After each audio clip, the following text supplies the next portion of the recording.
నుంచి 1,00,000 కోట్ల జిఎస్టీ వస్తుంది.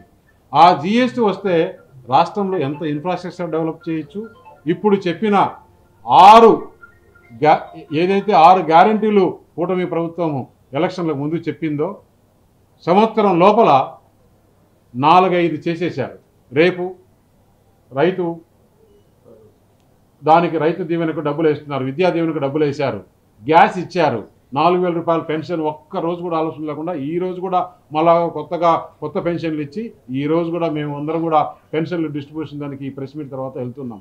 ఒక విధంగా రాష్ట్రానికి ఏ విధంగా ముందుకు తీసుకెళ్లాలా, ఈ రాష్ట్రాన్ని ఏ విధంగా ఆర్థికంగా బలపరచాలా అనే ఆలోచనలో ముఖ్యమంత్రి ఉంటే మీరు ఈ రాష్ట్రాన్ని ఏ విధంగా కుంగదీయాలా, మళ్ళీ దోపిడీ దొంగల ముఠ వస్తుందని మీరు చెప్పడం నేను చెప్తున్నా.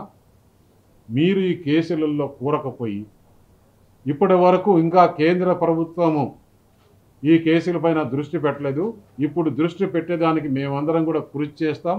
ఎవరెవరు ఆంధ్రప్రదేశ్లో దోచుకున్నారో వాళ్ళందరూ కూడా శిక్ష అనుభవించాల్సిందే. ఆ డబ్బులంతా కూడా నిన్న 11 కోట్లు దొరికింది.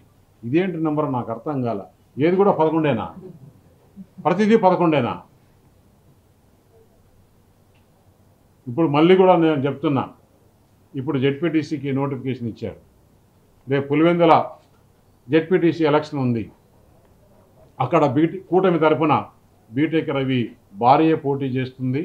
ఆమె కూడా తప్పకుండా గెలిచేదానికి అందరం కూడా కూటమి తరఫున అందరం కూడా కృషి చేస్తాం. పులివెందులలో గెలిపించి నీకు ఈ రాష్ట్ర ప్రజలు పులివెందుల ప్రజలు కూడా మీకు బుద్ధి చెప్తారని చెప్పేసి, ఎందుకంటే డెవలప్మెంట్ వైపు చూస్తున్నారు. ఇప్పుడు ఇంకా నీ హత్యా రాజకీయాలు, ముఠా రాజకీయాలు, అవినీతి ఇదంతా కూడా ఆంధ్రప్రదేశ్ ప్రజలు తీరు అది కాదు. ఆంధ్రప్రదేశ్ బాగుండాలి.